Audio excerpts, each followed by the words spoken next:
Bien, es momento de hablar de las deducciones personales. Cuando hablamos de deducciones personales, es muy común encontrarnos muchas inquietudes, ¿no?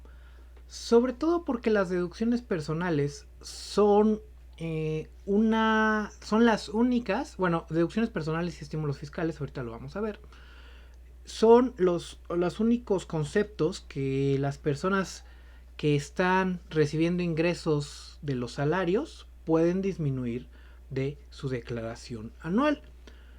Pero antes de iniciar, pues tenemos que definir qué es una deducción. Pues bien, como ya hemos visto en otras ocasiones, una deducción, sobre todo una deducción autorizada, es aquella cantidad que disminuye nuestro patrimonio y de que de acuerdo con las leyes fiscales ayuda a disminuir la base gravable. Aquí te estoy haciendo un pequeño recordatorio de lo que es la base gravable. Como puedes ver en la pantalla, una base gravable es aquella cantidad sobre la cual se calculan los impuestos. Es decir, tú vas a tener ingresos que son gravados de impuestos.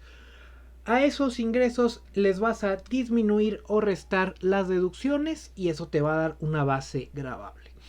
A esa base gravable se le va a aplicar una tasa o una tarifa, hablando precisamente del impuesto sobre la renta, y eso te va a dar un ISR a cargo, ¿de acuerdo? Entonces las deducciones son aquellas cantidades que disminuyen la base gravable.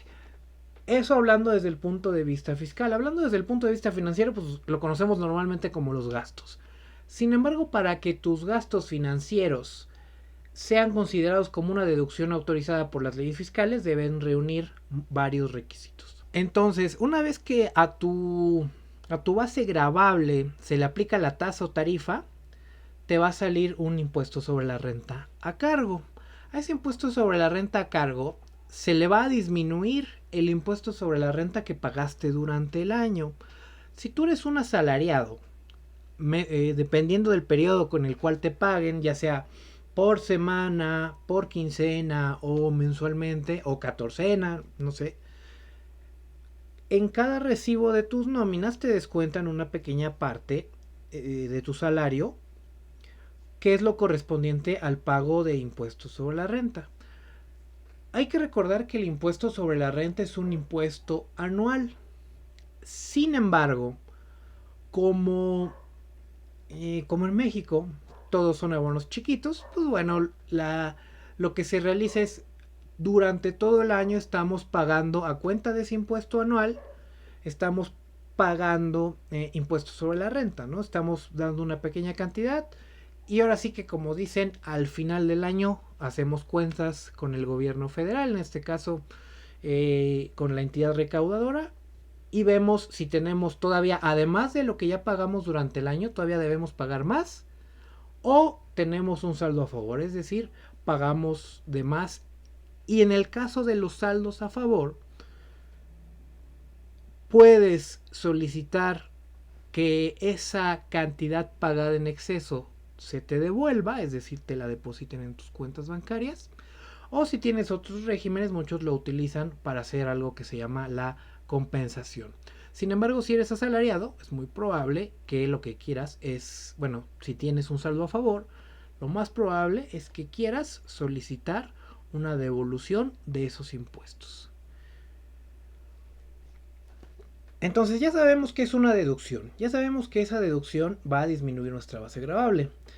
Dentro de cada capítulo del título cuarto, que ahorita las deducciones que vamos a hablar son deducciones de personas físicas que están en el título cuarto de la ley del impuesto sobre la renta, pues bueno, además, bueno, cada capítulo, o sea, dependiendo del régimen fiscal en el que te encuentres, van a ser las deducciones a las que tengas derecho.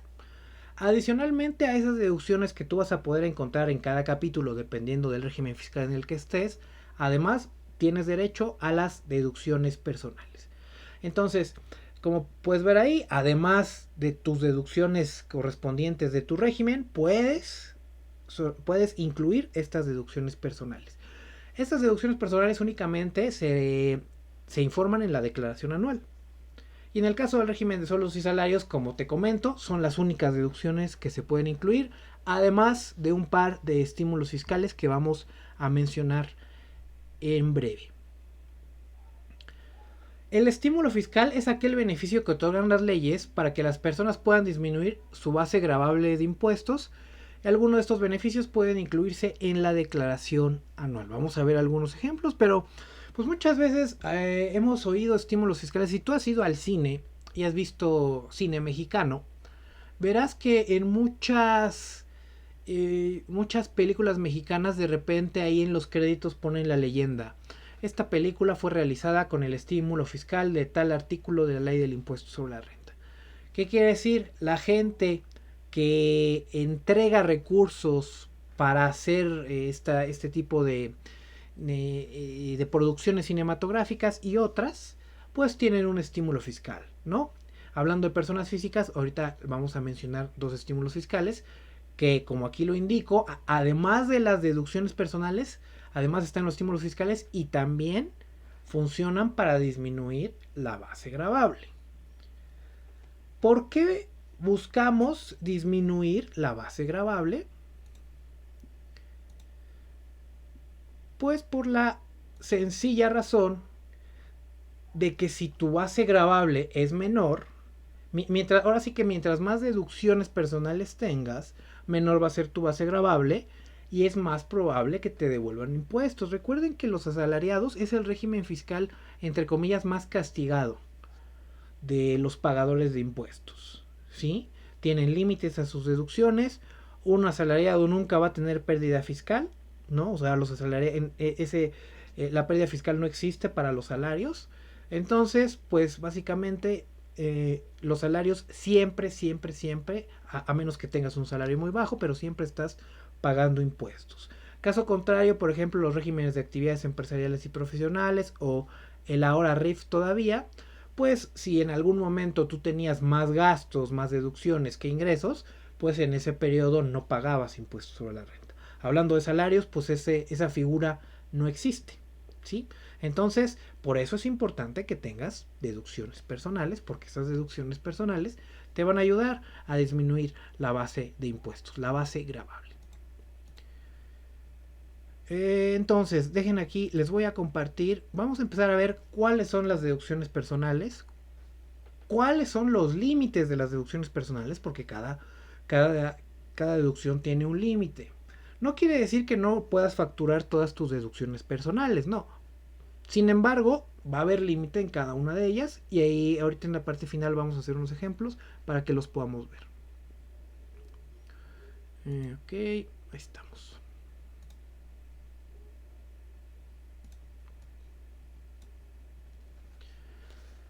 Bien, entonces, las deducciones personales las podrás encontrar en el artículo 151 de la Ley del Impuesto sobre la Renta. Lo que voy a mencionar en esta sesión será lo correspondiente al año 2021. En el caso que cambien los porcentajes, pues lo revisaremos. Sin embargo, esto va a ser aplicable para la declaración anual 2021 que se presenta en el mes de abril de 2022. Entonces ahí tenemos las deducciones personales de acuerdo al artículo 151. La primera pues va a ser los honorarios médicos, dentales. Nota aparte, nota para todas. Pues bueno, la mayoría deben pagarse con cualquier medio, menos en efectivo, ¿no? Lo único que se puede pagar en efectivo son los gastos funerales. Pero todas las demás deben pagarse con un medio distinto. Por ejemplo, transferencia electrónica de fondos, tarjeta de débito, tarjeta de crédito. Dicho lo anterior, continuemos. Primero, honorarios médicos, honorarios dentales, por servicios profesionales de psicólogos y nutriólogos, además de los gastos hospitalarios y las medicinas incluidas en las facturas de los hospitales. Esto es muy importante porque muchas veces cuando vas a la farmacia le ponen ahí gastos hospitalarios, ¿no? O le ponen ahí uso de CFDI, honorarios médicos y gastos hospitalarios. Para efectos de deducción personal, no está permitido que incluyas tu medicina que compraste en la farmacia. Para que las medicinas sean incluidas en el rubro de las deducciones personales, deben ser parte de una factura de gastos hospitalarios, ¿no? De una factura de un hospital.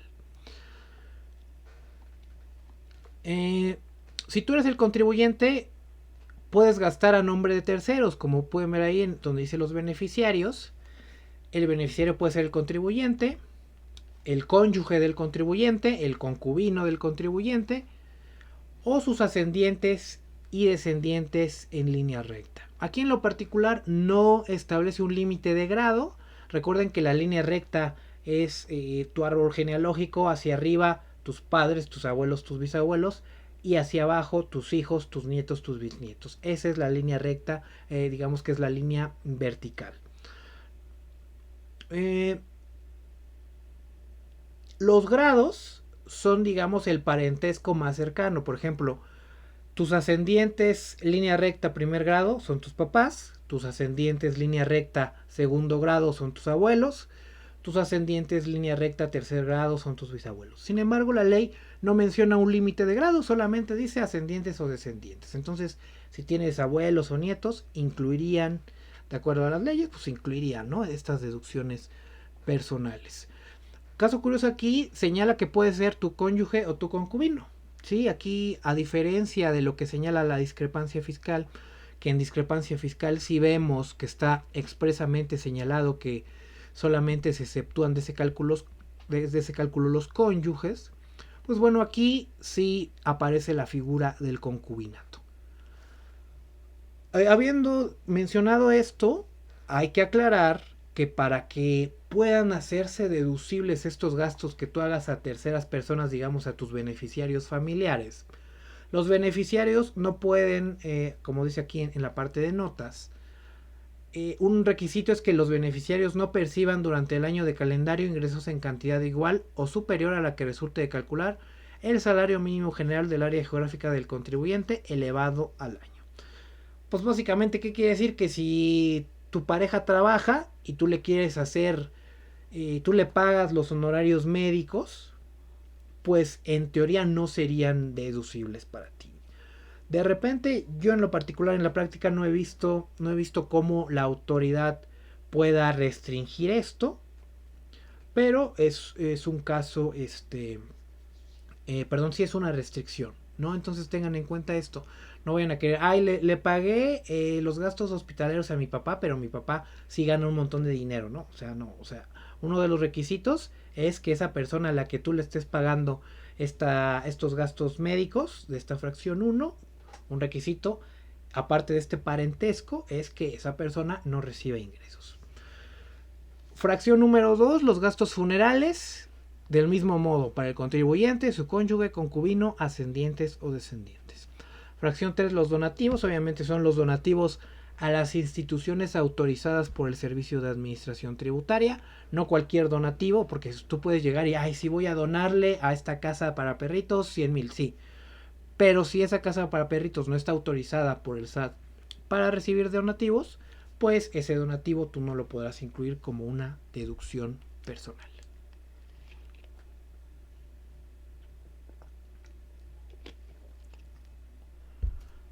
Dejen aquí, les pongo saludos.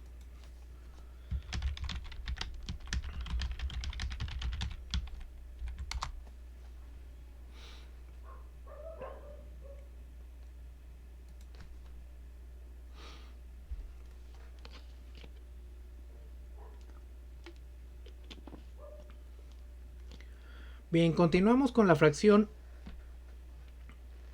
La fracción siguiente es la fracción número 4. Y menciona que los intereses reales efectivamente pagados en el ejercicio por créditos hipotecarios destinados a la adquisición de su casa habitación contratados con las instituciones integrantes del sistema financiero. Aquí hay varias situaciones que tenemos que dejar claro. Bueno, además de la nota que les puse ahí, el monto total de los créditos otorgados por dicho inmueble no exceda 750,000 unidades de inversión, algo así como 5,300,000 pesos. Entonces, aclaremos, no es el pago total. Si tú adquieres un crédito, el pago total que le hagas no es lo deducible. Dentro de ese pago que tú haces, tú mandas una parte a capital, una parte a intereses y es probable que una parte a IVA. La parte de los intereses reales, de hecho, cuando acabe el año, estas instituciones están obligadas a emitir una constancia de intereses.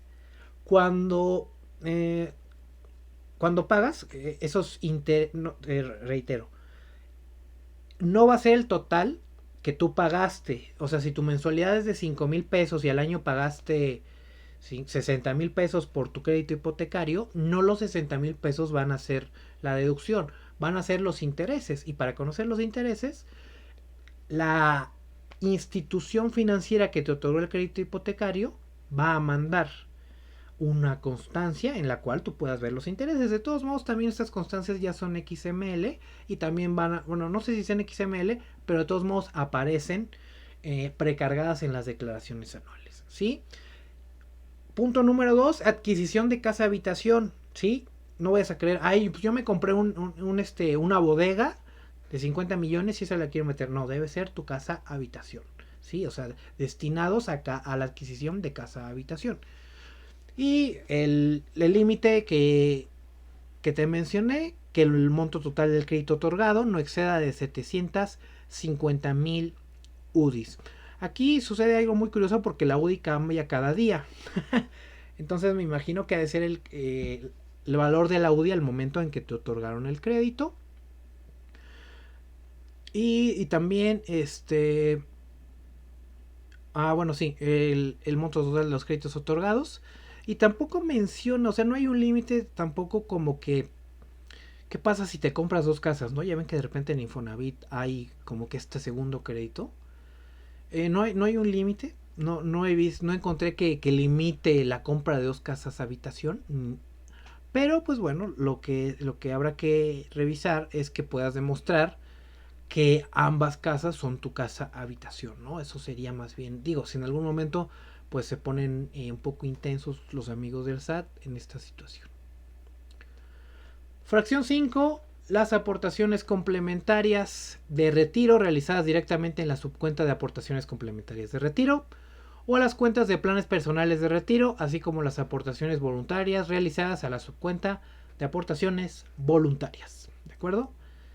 Entonces, aportaciones a subcuenta de aportaciones complementarias, subcuenta de aportaciones voluntarias o plan personal de retiro, esas aportaciones también son una deducción personal. Sin embargo, nota, se consideran estos planes de retiro, son aquellas cuentas o canales de inversión que se establezcan con el único fin de recibir y administrar recursos destinados exclusivamente para ser utilizados cuando el titular llegue a la edad de 65 años o en los casos de invalidez o incapacidad del titular, para realizar un trabajo personal remunerado de conformidad con las leyes de seguridad social, siempre que sean administrados en cuentas individualizadas por instituciones de seguros, instituciones de crédito, casas de bolsa, administradoras de fondos para el retiro o sociedades operadoras de fondos de inversión con autorización para operar en el país y que tengan autorización previa del Servicio de Administración Tributaria. En la página del SAT pues vas a encontrar cuáles son estas aseguradoras, estas afores, estos fondos de inversión que pueden operar planes personales de retiro. Y algo muy importante, el objetivo de esas cuentas debe de ser la edad del asegurado o su invalidez o incapacidad. O sea, no puedes tener un plan personal de retiro y lo quieras retirar cuando tengas 40 años. En ese caso, pues sería un ingreso de tu parte, ¿no? O sea, el objetivo de estos planes es que dentro del, así como están armados, tengan el horizonte de los 65 años de la edad del contribuyente, ¿no? Fracción 6. Las primas por seguro de gastos médicos, complementarios o independientes de los servicios de salud proporcionados por instituciones públicas de seguridad social, ¿sí? Los famosos pólizas de seguro de gastos médicos mayores, todo eso entra aquí en esta fracción 6. Y otra vez, ¿quiénes pueden ser los beneficiarios? El contribuyente, su cónyuge, su concubino y sus ascendientes o descendientes en línea recta. ¿Qué quiere decir? Que tú como contribuyente puedes pagarle a terceras personas estas primas de seguro y también podrás hacerlas deducibles. Fracción 7, los gastos destinados a la transportación escolar. Esta es únicamente para los descendientes en línea recta, esa no aplica para el propio contribuyente ni para sus padres, a diferencia de los que vimos más arriba.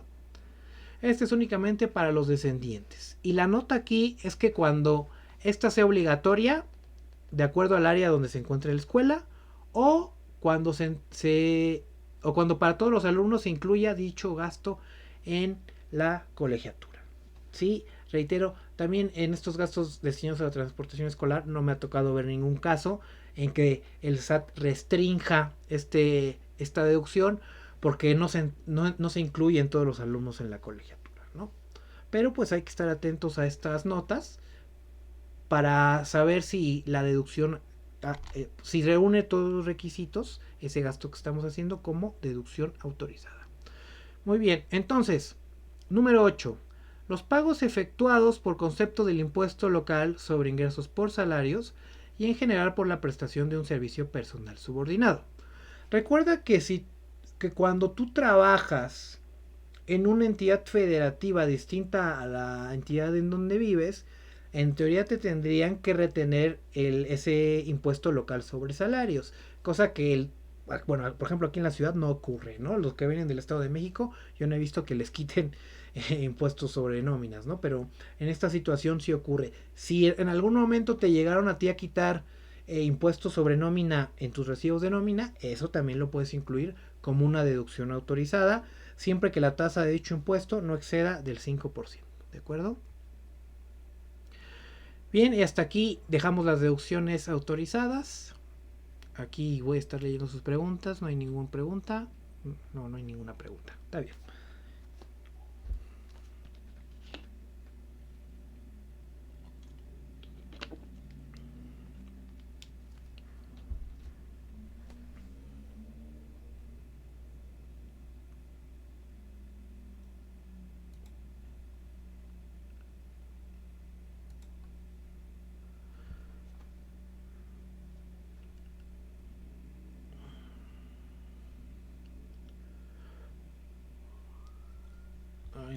Hago esta un poco más chiquita porque me quedó muy grande. Ahí está.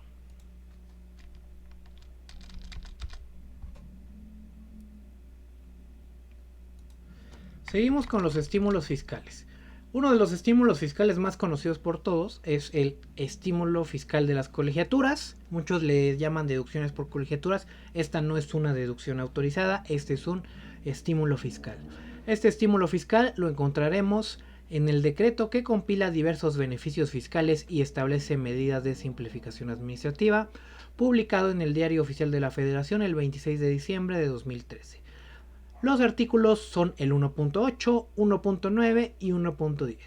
Y básicamente ese estímulo fiscal consiste en disminuir de nuestra base gravable los pagos por servicios de enseñanza correspondientes a los tipos de educación básico y medio superior a que se refiere la Ley General de Educación. Recuerden que la educación básica es preescolar, primaria y secundaria, y ya el medio superior puede ser profesional técnico o el bachillerato. Los beneficiarios, el contribuyente, o sea que el contribuyente se esté pagando su preescolar, primaria, secundaria, profesional o equivalente. Su cónyuge, la persona que iba en concubinato y también sus ascendientes o descendientes en línea recta. Aquí también aplica lo de el beneficio a los familiares del contribuyente. Y volvemos a lo mismo, siempre y cuando estos beneficiarios del contribuyente no perciban en el año calendario ingreso o cantidad igual a superior a la que resulte calcular el salario mínimo general del área geográfica del contribuyente elevada al año.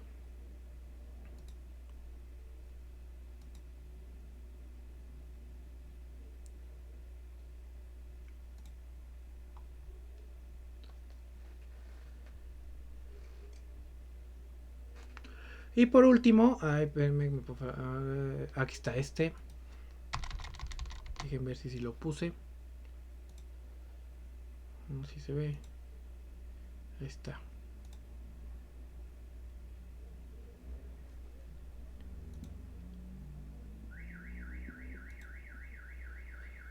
Este también es un estímulo fiscal.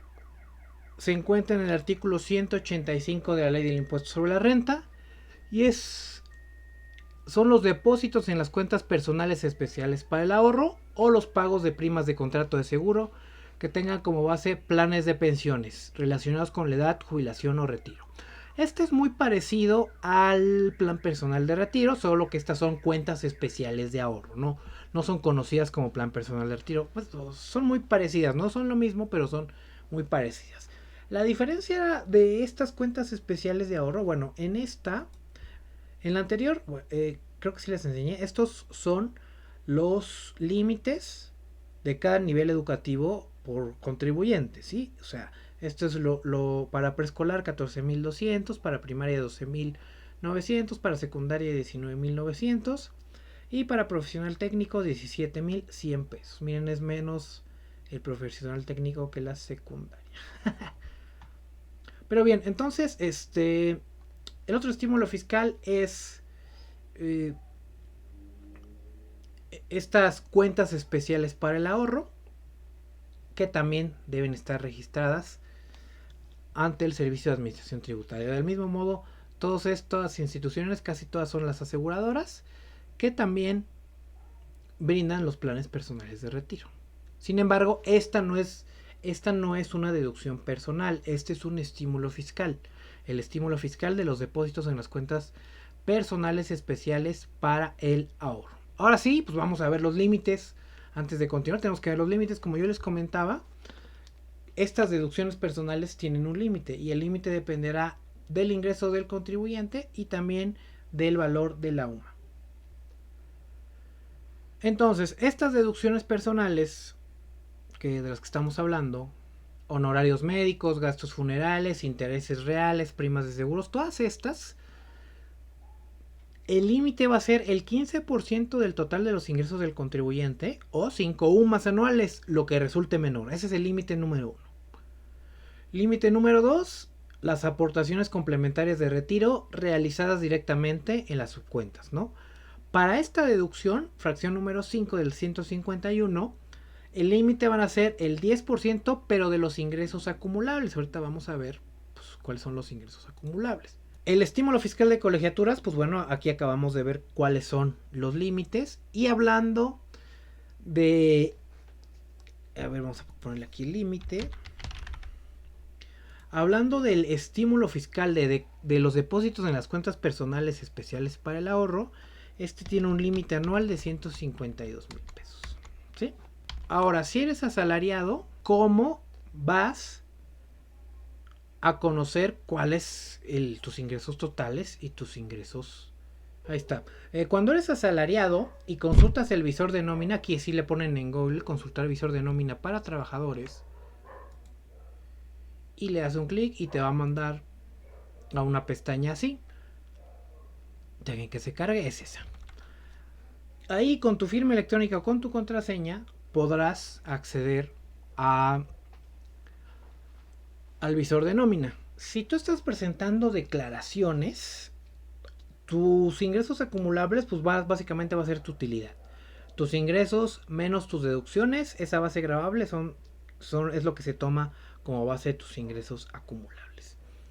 Y si eres un asalariado, si nada más tienes ingresos por salarios, los ingresos totales menos los ingresos exentos van a ser tus ingresos acumulables. Entonces, vamos a partir de esta imagen. Vamos a tomar como base estos datos para hacer los cálculos de los límites de las deducciones personales. Entonces, esta persona tiene en el 2021, recuerda que si tú ahorita consultas los datos, te van a aparecer a noviembre o a octubre, ¿sí? Pero pues podemos hacer un estimado con esto. Entonces, quedamos que las primeras deducciones, las que te puse ahí en amarillo, esas van a tener como límite el 15% del total de los ingresos o 5 UMAs al año, lo que resulte menor. Como puedes ver, estos datos son estos mismos de acá. ¿Sí? Estos los vamos a utilizar. Entonces, para un total de ingresos de 273,000 858, el 15% son 41,078. Eso lo vamos a comparar con las 5 UMAS, que son 163,467. Lo que resulte menor será lo deducible. ¿Qué quiere decir? Para estas deducciones que están en amarillo, como ya pudimos ver, la suma de todas estas, lo máximo que podemos hacer deducible son 40,000 pesos. ¿Sí? ¿Qué quiere decir? Si tú aquí en honorarios médicos tienes 60,000, pues ya únicamente serán deducibles 41,000 pesos. Lo demás no será deducible. ¿De acuerdo? Y el siguiente límite es el de, que lo pueden ver ahí en naranja, es el de los planes personales de retiro. Los planes personales de retiro, aportaciones a la FOR, etcétera, etcétera, tienen como límite 10%, pero de los ingresos acumulables, que es la resta, en este caso de los salarios, de los ingresos totales, menos los ingresos exentos. En este caso, los ingresos acumulables son de 257,413, el 10% son 25,741. Recuerden que estamos viendo lo naranja. Eso lo vamos a comparar con las 163,000 UMAS. Entonces, el límite de deducción es de 25,000 pesos para planes de retiro. ¿Qué quiere decir? Si yo tengo un plan personal de retiro de 30,000 pesos, pues únicamente puedo hacer deducible los 25,000 pesos. Pero además a lo mejor tú puedes tener este estímulo fiscal de colegiaturas.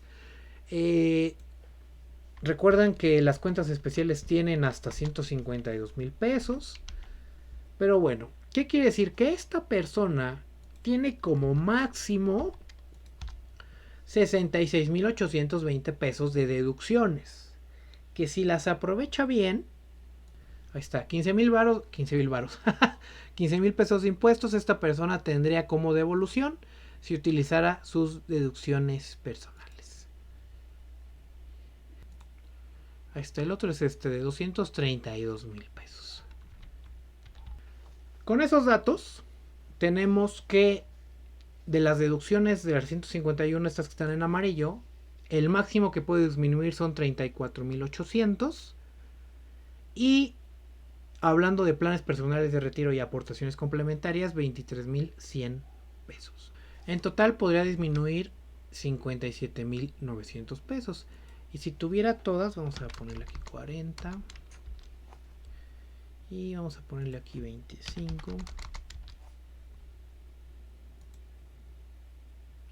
Tendría una devolución de 13,000 pesos, ¿no? Y así, amigos, es como vas a calcular los límites de cada uno de las deducciones personales. Déjenme ver si por aquí tengo algunas preguntas. No hay ninguna.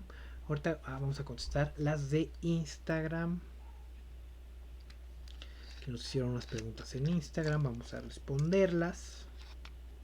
Estoy obligada a pedir factura de todos mis gastos como ropa. Bueno, eso no es de deducciones personales. Pero pues no estás obligada. Lo referente a la ropa, no, tampoco es deducción personal. Los honorarios médicos por consultas médicas se deducen al 100. Pues no es tanto que se deduzcan al 100, sino más bien es el límite. Por ejemplo, es como lo vimos aquí. Por ejemplo, en este caso, por ejemplo, ¿no? O sea, yo tengo 232,000 y mi límite es de 34,000 pesos, ¿no? O sea, a lo mejor yo tuve honorarios médicos, dentales y gastos hospitalarios por 40,000.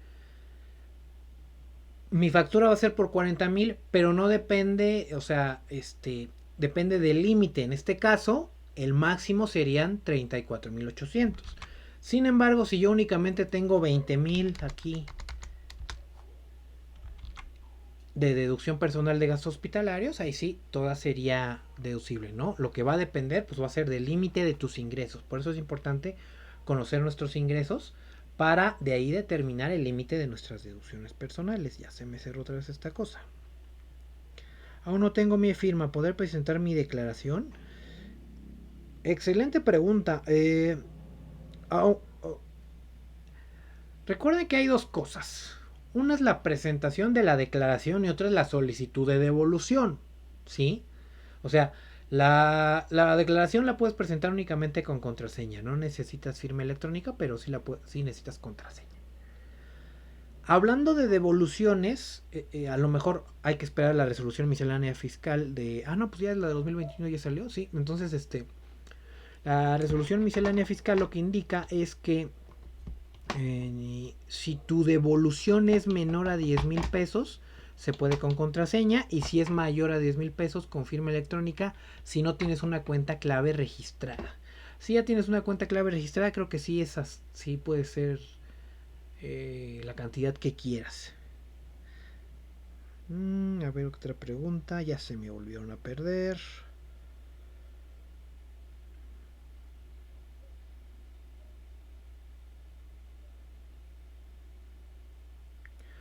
No entiendo los límites, porcentajes y eso. Pues para eso tuvimos esta sesión.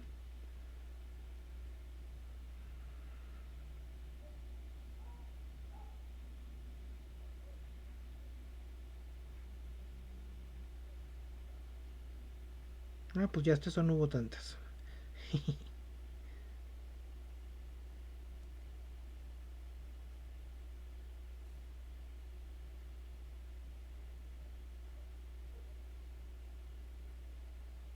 Estamos trabajando en una actualización. Y también, bueno, esa es muy buena. Se puede, bueno, ya lo platicamos. Se puede deducir créditos hipotecarios por dos casas diferentes. Sí, o sea, la restricción, o sea, no hay una restricción que te diga solo una casa. Sin embargo, me parece que lo que el SAT podría alegar es que a poco tienes dos casas habitación. Y pero si tú le demuestras que sí, en realidad tienes dos residencias, tienes dos casas habitación, pues no creo que haya ningún inconveniente. Eso puedes hacerlo registrando tu domicilio fiscal. Bueno, no domicilio fiscal. Cuando registras tus datos en el SAT, hay una parte donde indicas, oye, este domicilio es domicilio fiscal o es casa habitación. A lo mejor ahí podrías registrarlo y decirle, pues sí, ¿sabes qué? Sí tengo dos casas habitación. Soy un nómada digital. Muy bien, amigos. Ponemos otra vez aquí.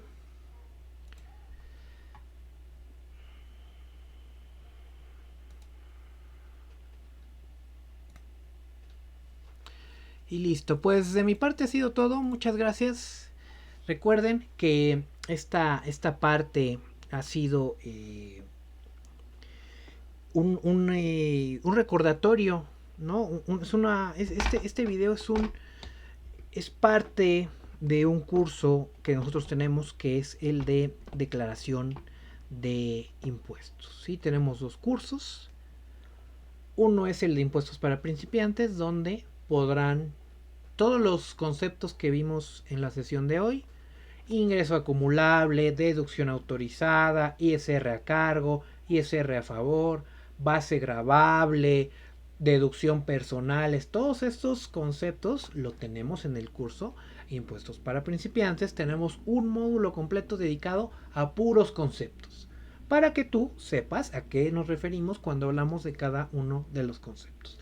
Y en el curso de declaraciones estamos hablando de las declaraciones para personas físicas del régimen de actividades empresariales. Y lo vamos a incluir en el de declaraciones, pero pues si quieres algo básico, pues está el de impuestos para principiantes. ¿De acuerdo? Dice Leli Martínez, ¿cuál es el tema de la siguiente semana? Aún no lo sabemos. Pero pues ahí se lo diremos. Porque todavía no sabemos si vamos a seguir haciendo transmisiones en vivo. Ahorita.